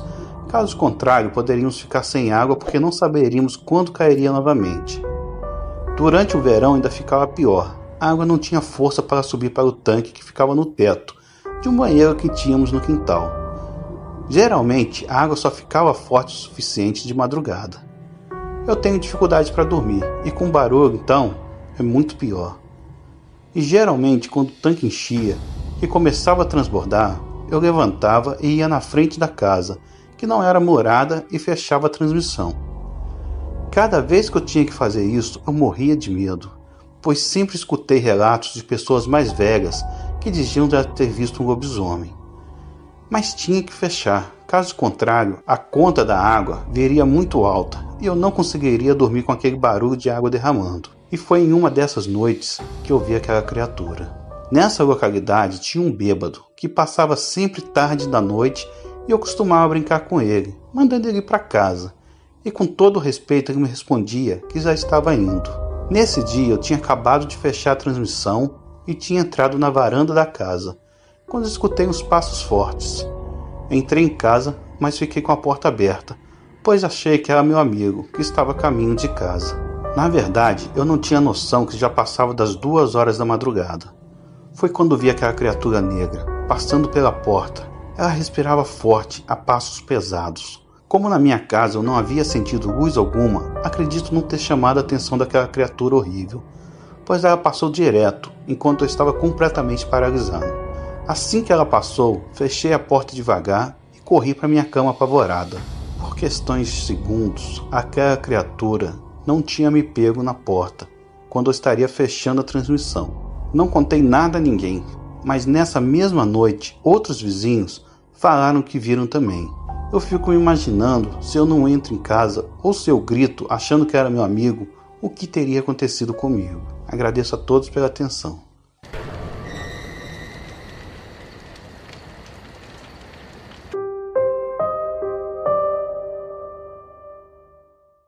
Olá, boa noite. Eu me chamo Christian, tenho 23 anos e sou do Rio de Janeiro. Tenho muitas experiências sobrenaturais e ocorridas fora da normalidade. No mês de fevereiro desse ano, eu estava bem pensativo e desanimado com a minha própria vida. Já trabalhei como auxiliar administrativo, terminei meus estudos, também terminei meu curso de administração. Enfim, fiquei desempregado durante alguns anos e estava meio desesperado. Já tinha visto relatos sobre pacto e estudado sobre o tema, de famosos que fizeram um acordo com o diabo e chegaram ao topo do mundo. E na noite do dia de 7 de fevereiro, fui ao meu terraço de madrugada e fiz uma oração, pedindo para que Lúcifer atendesse meus pedidos. Passaram-se 10 minutos e me senti ridículo pelo ocorrido, porque nada tinha acontecido. Vim descendo minha escada e escutei um barulho. Me assustei e quando olhei era um gato preto que passou pelo meu portão e foi para o lado de fora da rua. Achei que fosse algo normal e do nada bateram no meu portão. Por ser tarde, estranhei e olhei pela abertura do portão para ver quem era. Eu quase tive uma parada cardíaca. Era um outro eu, rindo e com um olhar penetrante e inesquecível. O outro eu disse: "Eu ouvi seu clamor. Sou o diabo. O que você quer comigo?" Eu abri o portão, respirei fundo, supri e receio que me encontrava naquela situação e disse: "Quero um acordo com o Senhor. Não quero sacrificar animais ou pessoas queridas. Minha alma é suficiente para o pacto?" O diabo riu e falou: "Perfeito. A propósito, eu vim até você porque eu já saberia que você aceitaria. E é que nem eu, que você vai viver agora. Posso me materializar em qualquer pessoa, até de pessoas que já morreram.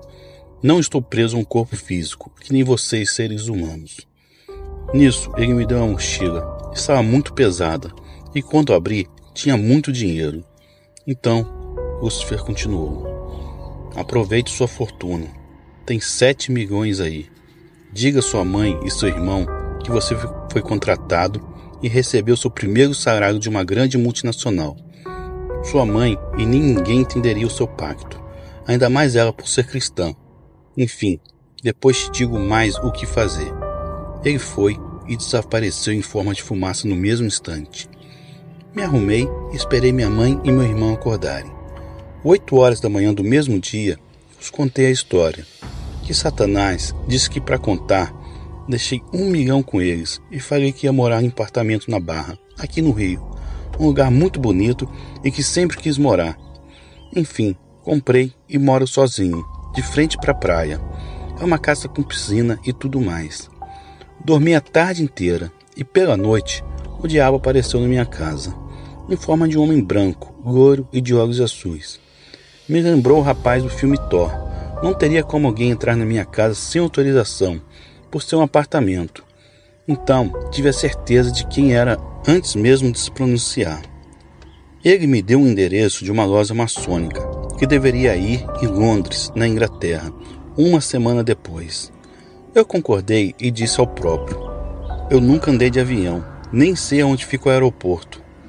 Ele disse que uma mulher iria me ligar e me encontraria lá no posto 7, perto da Praia da Barra. É perto de onde é meu apartamento, e que me guiaria até o aeroporto. Eu agradeci e uma semana depois foi o que aconteceu. Uma moça maravilhosa, com um vestido vermelho, morena e de olhos pretos, entrou em contato. E depois me levou até o local para poder viajar, e depois a própria também desapareceu no meio da multidão. Eu creio que ela é uma entidade, uma pombageira. Enfim, peguei o voo e neles estavam diversas celebridades que iam para o mesmo local que eu. Eu falo espanhol e inglês também, então consegui me comunicar bem. Todos me trataram como se me conhecessem, bem respeitosos e tudo mais. Eu estava em estado de êxtase, por andar de avião pela primeira vez e por ver e estar no mesmo avião de muitos famosos, dos quais muitos eu era fã. Chegamos na loja maçônica e o chefe me deu meu cartão, contendo 5 milhões de dólares na minha conta. Eu perguntei o porquê do cartão e disseram que era o troco do pacto e do ritual que iríamos praticar. O ritual foi uma tremenda orgia que rolou no tempo. Foi uma loucura. Eu sou hétero e já tinha tido relações sexuais com mulheres, mas não daquela forma coletiva. Na saída, uma artista pop famosa me convidou para ir na casa dela, ficar por lá, em vez de voltar para o Brasil na mesma noite. Ela disse que se interessou por mim, por eu ser jovem e já estar envolvido em tudo aquilo. Enfim, fui para a casa dela, que fica em Londres. Essa moça disse que tem casa em vários países. Ela é australiana, uma loira linda, tatuada e linda. Eu já tinha conhecimento sobre a própria e já curti o trabalho dela, mas nunca pensei que um dia iria vê-la ou conviver. Enfim, fiquei uma semana naquela mansão com ela. Conversamos muito sobre nossos projetos, nossas vidas e tudo mais. Fiz o saque do dinheiro que tinha no cartão e comprei muitas roupas para mim. E no último dia meu na Inglaterra, fizemos amor. Me despedi e falei que ia voltar para o meu país e que iríamos nos encontrar sempre que pudéssemos, porque a partir dali eu sabia que viveria muito mais ocupado do que o normal. E ela também. Naquela semana, a própria tinha tirado umas férias para relaxar um pouco. Eu achava que era impossível pessoas famosas fazerem essas coisas em segredo, por não terem privacidade, mas eu estava enganado. Na loja vi artistas, políticos, empresários, atrizes e atores. Parecia a entrega de um Grammy ou um Oscar, só que sem aquele clamor. Era uma festa de comemorações escondidas. Voltei para o Brasil e fui no Maracanã assistir jogos do meu time do coração, o Fluminense. Conheci os jogadores e tudo mais. Depois começou a onda do coronavírus e pararam o futebol e muitas áreas do mundo inteiro. Não digo o nome da artista em quem ainda tenho contato por precaução. Muitos fãs não entendem ou são idólatras, que possuem mentes fechadas e não acreditam que muitas pessoas bem-sucedidas fazem um tal pacto para obter vantagens na vida. Continuando, deixei de apoiar políticos por ver tanta falsidade nas lojas. Fui em outras cerimônias durante esses meses e vi candidatos que na mídia pagam de inimigos, se abraçando, bebendo e rindo juntos. Como você se diverte enquanto pessoas que você detesta ou não gosta? Isso não existe. Para mim não é questão de educação, é de tratarem todos bem. Para mim é falsidade. Virei isento por isso, em relação à política. Estamos em julho e não me arrependo do que fiz. Muita gente termina pactos de forma trágica, por irresponsabilidade humana. Pessoas que tentam passar a perna no diabo. E depois, quando têm suas vidas destruídas, acham ruim e se vitimizam. Não estou sendo advogado do diabo, mas se promete algo tem que cumprir. Isso em qualquer área da vida. Tudo que prometi estou cumprindo. Isso é questão de responsabilidade. Tenho minhas restrições com Deus. Se Ele é tão bom, por que deixa as pessoas sofrerem? Por que Ele não intervém em nada de negativo? Respeito todas as religiões e todas as crenças. Isso é apenas um questionamento, não estou desrespeitando. Enfim, estou vivendo os melhores meses da minha vida. Me tornei empresário. Final de semana sempre vou na casa de minha mãe e do meu irmão, para poder vê-los. Durante a semana fico ocupado e só tenho tempo lá pelas 19 horas da noite, que nem hoje, por isso estou enviando o relato às 8 horas da noite, nesse exato momento. Obrigado e um bom final de semana a todos.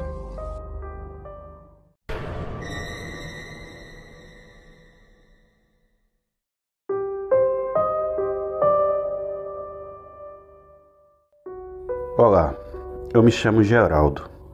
As pessoas daqui de onde eu moro me chamam de Geraldinho. E eu também gostaria de contar um ocorrido estranho que eu testemunhei quando era mais jovem aqui, perto do atual município de Grorinha, Rio Grande do Sul. O Almeida me disse que já passou o relato de infância dele para vocês. O que eu tenho para contar não aconteceu exatamente comigo. Eu fui mais testemunha do que qualquer outra coisa.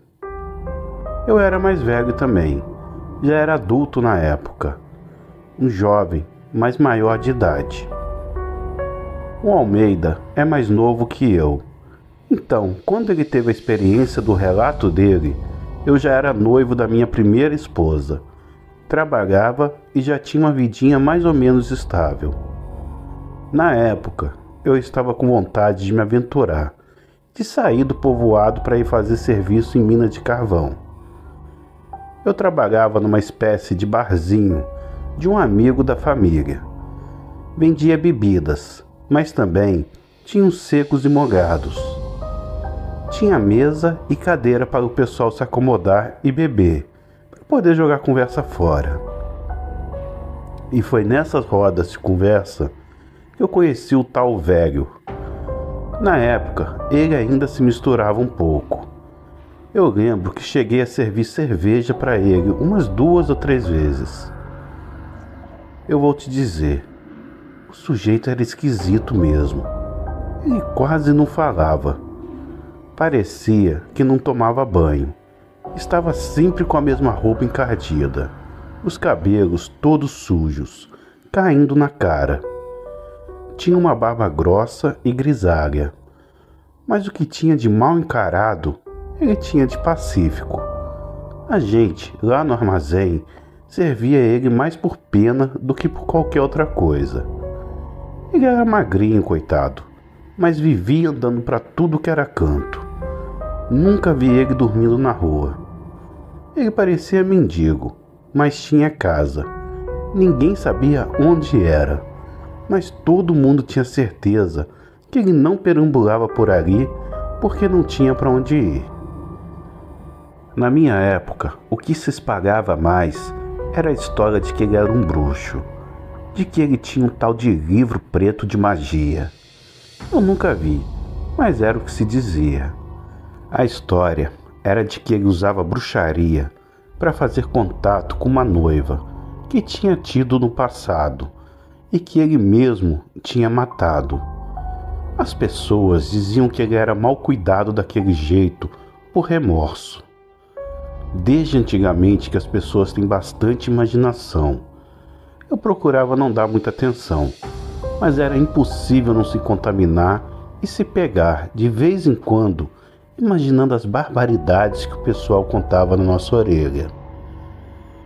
Bem, na época o pessoal que criava galinha andava reclamando de que estava perdendo animal do dia para a noite. Do nada, as galinhas amanheciam dilaceradas, como se tivessem sido atacadas por algum bicho. E uma outra coisa, só sumia as galinhas pretas. Ainda que o lugar fosse pequeno, dava para ficar de longe, só observando e ouvindo. Até que o seu Antônio, que me dava serviço no boteco dele, apareceu com uma história parecida. Ele criava uns bichos na casa dele e um dia chegou contando que tinha perdido umas galinhas. Ele estava tão nervoso que disse que ia até tirar satisfação com o velho que ia beber lá de graça. Para você ver como o boato era forte naquela época. Muita gente nem pensava 2 vezes para acusar o sujeito. Se foi coincidência ou não, eu não sei. Mas daquele dia em diante, o velho não apareceu mais para beber.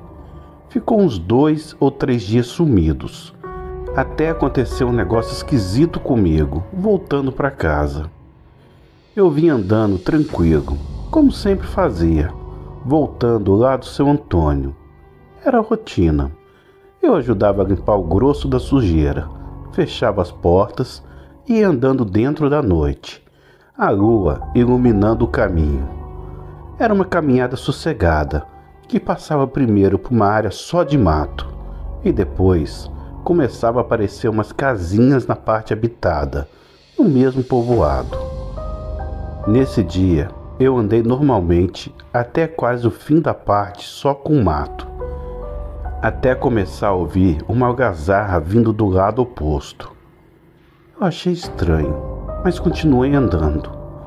Quando virei a esquina e a estradinha ficou reta, deu para ver aquele monte de poeira levantada e um tropel de cachorro vindo correndo.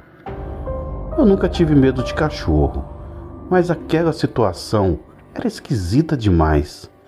Só de ver aquela confusão se aproximando, eu senti um mal-estar na hora. A barriga doeu, até meio tonto eu fiquei. A única coisa que me vinha na cabeça era: se esconde, se esconde. Não era o meu racional, entende? Parecia que o meu corpo tinha tomado vontade própria. E eu pulei para o mato na beirada da estrada tão rápido que eu nem vi e nem senti nada. Eu fiquei bem quieto, deitado no mato e olhando a estrada, rezando para aquilo passar direto e não sentir meu cheiro nem nada.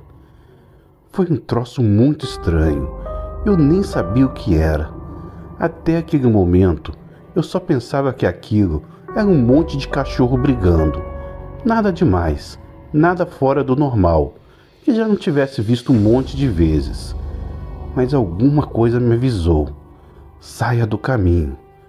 Então me escondi. Quando aquele tropel veio vindo, chegando cada vez mais perto da parte da estrada em que eu estava escondido, aí foi que deu para ver direito.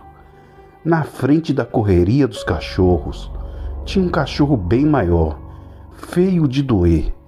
Ele dava uns 2 ou 3 cachorros, mas corria como se não quisesse brigar. Andava meio desengonçado. As pernas de trás eram maiores, meio quebradas, parecendo até perna de gente. Os pés eram de gente, eu tenho certeza. A parte da frente era mais baixa e peluda, e os braços não tinham nada a ver com pata de cachorro. Eu tenho certeza de que aquilo era gente correndo de 4. A cara era de bicho mesmo, toda amassada. Aquele bicho não era desse mundo. Eu tenho certeza disso hoje em dia. Ele andava todo atrapalhado, mas parecia que ele não estava correndo tudo o que podia. Os cachorros atrás dele, de vez em quando, davam uma dentada no pé dele, e ele chutava o bicho longe. Se ele quisesse, ele matava aqueles cachorros todos, mas por algum motivo, ele só corria. A cachorrada andou mais uns poucos metros até fazer o bicho pular para dentro do mato. Aí sumiu no mundo do matagal. Na mesma hora, eu pulei de volta para a estrada e continuei meu caminho. Não sabia se corria ou andava normal. Eu estava com muito medo de chamar a atenção de qualquer coisa naquela escuridão. As minhas pernas estavam tremendo um pouco, então não deu para correr. Faltava pouco para chegar no povoado que tinha antes de chegar em casa. A casinha onde eu morava com a minha esposa era um pouco isolada. Pertencia também àquele povoado, mas ficava numa área que tinha poucas casas ainda. Eu fui andando do jeito que dava, até começar a ver os muros e os telhados. Era uma área com algumas casinhas, e um pessoal estava acendendo as luzes todas e saindo de casa. Era tarde já, quase meia-noite. Saíam gritando para o quintal, e no meio dessa confusão eu só ouvi aquele disparo agudo, passando bem rente da minha orelha. Eu fiquei gelado, as pernas bambearam mais do que já estavam. Eu me joguei no chão na hora. No que eu deitei no chão, comecei a gritar por misericórdia. Eu tinha tapado a cabeça quando me joguei no chão. Depois de gritar, dizendo que eu não era bandido nem nada, eu levantei a cabeça e vi a rua enchendo de gente. No meio deles, tinha um sujeito com uma espingarda, que não parava de apontar aquele troço para mim. Eu tive que continuar deitado no chão um bom tempo ainda, até o sujeito se convencer de que eu não era lobisomem. Os outros foram acalmando ele, e uma mulher, que devia ser mulher dele, foi que abaixou a arma na mão dele, dizendo que era óbvio que eu não era o bicho. Eu me levantei desconfiando ainda, mas deu para ver que eles estavam mais desconfiados e com mais motivos do que eu. Devia ser umas 20 ou 30 pessoas. Me rodearam e pediram desculpa. Disseram que estavam atrás de um lobisomem que tinha acabado de invadir o quintal do homem, com a espingarda na mão. Acho que eu não preciso nem falar, mas eu me arrepiei na hora. Eu demorei para aceitar aquele nome na minha cabeça. Lobisomem. Mas daí foi ficando cada vez mais difícil de negar. Foi aí que eu entendi tudo. Eu tinha entrado no povoado bem na hora que o bicho tinha saído, e pela mesma estradinha. Aquele bicho passou por mim e por pouco eu não dei de cara com ele. No reflexo do momento em que eu fui entendendo as coisas, eu acabei falando que vi o bicho passar por mim. O pessoal se assustou um pouco. Eu apontei para a direção de onde tinha vindo. Falei que tinha visto ele pular para dentro do mato, bem na primeira curva de cá para lá. Alguns homens foram para lá na mesma hora. As mulheres ficaram com as crianças, e eu fiquei ali com elas, olhando meio abobado aqueles homens sem juízo, indo para o meio do nada, em pleno começo de madrugada. Eu me virei e fui andando, continuando o meu caminho. Cada um foi para um canto e a rua ficou vazia de novo. Andei o resto do trecho que faltava, já um pouco mais tranquilo. O mato estava parado e eu olhava para tudo que era lado só para garantir. Cheguei em casa e encontrei a minha esposa apavorada. Achei difícil ela escutar qualquer coisa lá da nossa casa, mas aí me lembrei do tiro. Deu para ouvir daqui? Eu perguntei para ela. Ela disse que sim, que levantou na hora e não conseguiu mais dormir de preocupação. Quando eu falei que o tiro tinha quase me pegado, aí que ela ficou desesperada mesmo. A gente nem dormiu aquela noite. Só com o tempo que eu fiquei contando e recontando a história para minha esposa. O sol já começou a ir raiando. Eu pensei muito se eu devia contar essa história para o seu Antônio no dia seguinte. Achei melhor não. Fiquei com receio de causar alguma confusão no boteco. Não sei, alguma coisa dentro de mim parou para eu ficar quieto. E graças a Deus que eu fiquei quieto. Acredita que 2 dias depois, aquele velho esquisito voltou a aparecer por lá para beber? Quando a coisa acontece com a gente passa a levar tudo mais a sério. O velho sentou normalmente no meio da roda de cerveja e ficou esperando o copo dele. Quando eu me aproximei para colocar na frente dele o copo, eu vi que ele tinha um saco encardido, que usava como bolsa bem no colo dele. De dentro desse saco, deu para ver a ponta de um encadenado de capa preta. Parecia a Bíblia, mas alguma coisa me diz até hoje que não era uma Bíblia. Depois de dar o copo dele, eu dei meia volta e voltei para o balcão. Fiquei olhando para ele beber. Conforme ia levantando o braço para dar uma golada, eu ia reparando nos braços peludos que ele tinha. Não sei dizer se ele já tinha aquilo desde antes, mas naquela ocasião eu reparei que os braços dele eram cheios de cicatriz. Aos poucos eu fui relembrando dos braços da criatura que eu tinha visto 2 dias atrás e comecei a ter a impressão de que eram os mesmos braços. O seu Antônio queria ir na mesa tirar satisfação com o velho por causa das galinhas. Já fazia mais de uma semana que o velho não pisava lá, desde que as galinhas sumiram. Mas eu segurei ele, dizendo que era melhor não. Com muito custo, o seu Antônio se acalmou e deixou isso para lá. Comecei a ficar meio impaciente e resolvi então disfarçar que estava limpando o chão e me abaixei perto da mesa que ele estava. Que ele andava descalço eu já sabia, mas aquele monte de marca de mordida eu nunca tinha reparado. Daí eu comecei a refletir. Livro preto, galinha preta, transformação em bicho. Meu Deus, não deu mais para duvidar que o velho era um bicho desse que o povo conta. Ele devia ter mesmo algum pacto com coisa ruim. Graças a Deus, não me deparei mais com nenhuma bizarrice dessa. Pouco tempo depois, eu consegui arrumar trabalho numa mina de carvão, que era o que eu queria na época, e me mudei com minha esposa para a região mais a oeste do estado. Anos mais tarde, a gente acabou voltando. Eu vi que aquilo não era como eu pensava, e foi mais ou menos nessa época que eu peguei serviço e conheci o Almeida. Ele insistiu que eu mandasse esse relato. Então tá aí.